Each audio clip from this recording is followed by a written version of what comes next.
$500 a month. That's the number. That's the difference between a retirement plan that holds up for 30 years and one that runs out of road at year 18. And right now, there are 5 things sitting in most people's garages, driveways, and bank statements that quietly eat that $500 every month and hand back almost nothing. I'll be straight with you. This one is not going to make me many friends. If you're watching with your spouse, one of these is going to make you turn and look at them, and 90 seconds later, the next one is going to make them look at you. Stay to the end, because number 5 isn't a thing at all. It's a decision, and it's the one that costs people the most money and the most years. One note before we start. I'm not here to tell you how to spend your money. You earned it.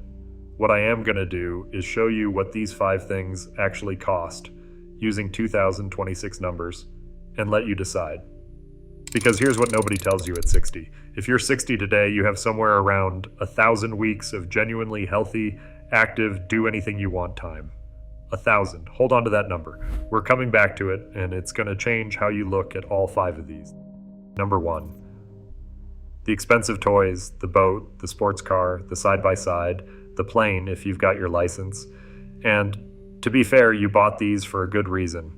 When you're working, you don't have time, so you buy the thing that makes the time you do have count. But here's the part that gets people. You didn't buy a boat. You bought a subscription. The purchase was one payment. The ownership is a payment every month forever. Slip fees, winter storage, insurance, bottom paint, a mechanic who charges marine rates because he can. Owners have a rule of thumb. Budget roughly 10% of what you paid every year just to keep it floating. On a $40,000 boat, that's $4,000 a year, over $300 a month, and you haven't left the dock yet. So here's my question, and answer it honestly. How many days did you use it last year? Not could have. Used it. If the answer is under 15, you're paying a subscription for something you rent from yourself 12 days a year. Renting the same thing 12 days a year would cost you a fraction of that, with somebody else handling the maintenance. All right. That was the easy one. Number 2 is where I lose people. Number 2, and I'm going to grab the third rail here. The RV. Let me be clear first. I want you to see this country. I want you to pull into a national park at 7 in the morning with coffee in your hand. That dream is a good dream. The problem isn't the dream, it's the vehicle. An RV is the fastest depreciating major asset most retirees will ever own. The data for 2026 is consistent. A new RV loses roughly 20 to 30% of its value in the first 12 months. Buy a $100,000 Class A, and a year later you're looking at $70,000 to $80,000. $30,000 gone before your second summer. And that's just the value. Total cost of ownership runs $8,000 to $15,000 a year for a travel trailer, and $20,000 to $30,000 for a Class A. Insurance, storage, fuel at $4 a gallon, campground fees, and maintenance that runs 7 to 10% of the rig's value every year on motorized units. Now here's the test. Walk out to where your RV is parked right now. How many nights did you sleep in it in the last 12 months? Under 14? You are not an RV owner. You are storing a depreciating asset and paying rent on the privilege. And if you haven't bought one yet, do this instead. Rent one. Twice. 2 trips, 2 seasons. Renting feels expensive, and that's the point. It's expensive because owning is expensive, and the rental company already knows it. That's 2. If you're still with me, the third one is the biggest number on this entire list. Number 3, the house. Not your home, your house. There's a difference, and the difference is square footage you stopped using in 2011. The kids' rooms are shrines now. The formal dining room hosts 1 dinner a year, and every one of those rooms is billing you monthly. Here's the 2026 reality. Home insurance alone, the national average premium is projected near $3,057 this year, the 5th straight year of increases. Since 2021, premiums are up roughly 46%, about 3 times inflation. Oklahoma and Nebraska are both averaging near $5,000 a year. Add property taxes on square footage you don't sleep in. Heating and cooling for empty rooms, a roof, an HVAC system, and a water heater, each of which will eventually hand you a 5-figure bill on a schedule you don't control. And then there's the part nobody says out loud. Your house is not money. It's an illiquid asset. You cannot pay for a knee replacement with a spare bedroom. So here's the question.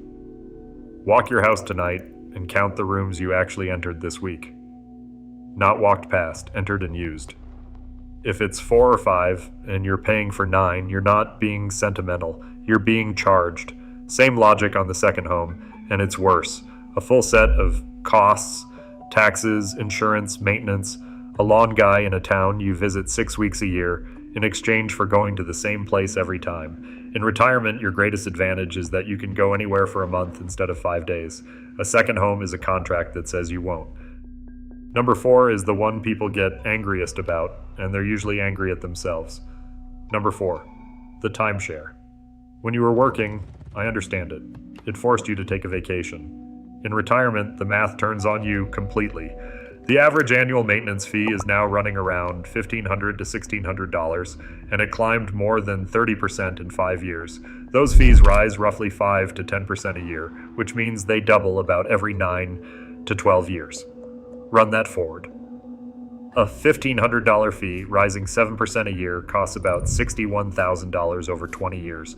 Over 30 years, north of $140,000. And that's before special assessments, the one-time bills for a renovation you never voted on.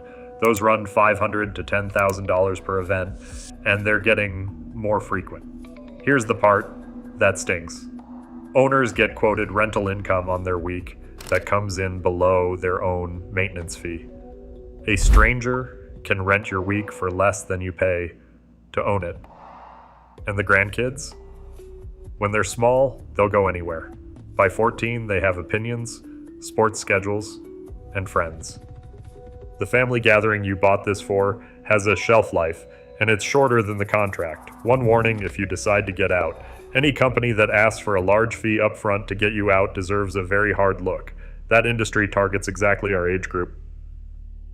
All right, number 5. This is the one I made the video for. Number 5 isn't in your driveway, it's in your head. It's the belief that a good parent funds their adult children's life indefinitely and at their own expense. Let me say the obvious first. If you can help your kids without touching your own security, do it. It's your money, and there is nothing better to spend it on. But look at the structure. Your son can get a loan for a house. It's called a mortgage. Your daughter can get a loan for graduate school. Your grandkids can get loans for college. There is no such thing as a retirement loan. Nobody will lend it to you. There is no product, no lender, no program. When it's gone, and you will be 78 years old with no way to earn it back. And now, let's come back to that number from the beginning. 1,000 weeks. If you're 60 today, that's roughly the healthy, active, knee still work window you've got. Not the years you'll live. The years you'll live well. Every year you delay retirement to cover somebody else's mortgage, you're not spending money. You're spending 52 of those 1,000 weeks. And unlike money, you cannot earn those back at any interest rate, under any conditions. They tell you on the airplane to put your own oxygen mask on first. That isn't selfishness, it's sequencing. A parent who runs out of money at 80 becomes the thing they were trying to prevent, a burden on the exact children they were protecting. So let's close the loop. $500 a month, the boat you use 12 days, the RV that hasn't moved since last fall, 4 rooms you're heating for nobody, a maintenance fee that doubles every decade. $500 a month is not hard to hit. Most people find double that, and $500 a month is $6,000 a year. Across a 30-year retirement, that's $180,000 of spending, before counting anything that money might have earned if it stayed invested. In a lot of plans, that's the entire margin between comfortable and careful. One more thing, and then I'll let you go, because if you sell all 5 and stop there, you've missed the point entirely. Do not sell the thing that gets you out of the house and around other people. The golf membership you actually use, the Boat 4 buddies show up for every Saturday, the season tickets that are really a standing appointment with your brother. Those aren't expenses. Those are the reason the plan exists. The goal was never to die with the largest balance. It was to have enough that the 1,000 weeks are good ones. Sell what you own out of habit. Keep what you own out of joy. That's the whole test. If this made you look at your driveway differently, watch the one on your screen right now. And tell me in the comments, which of the 5 hit closest to home? I read them. I'll see you in the next one.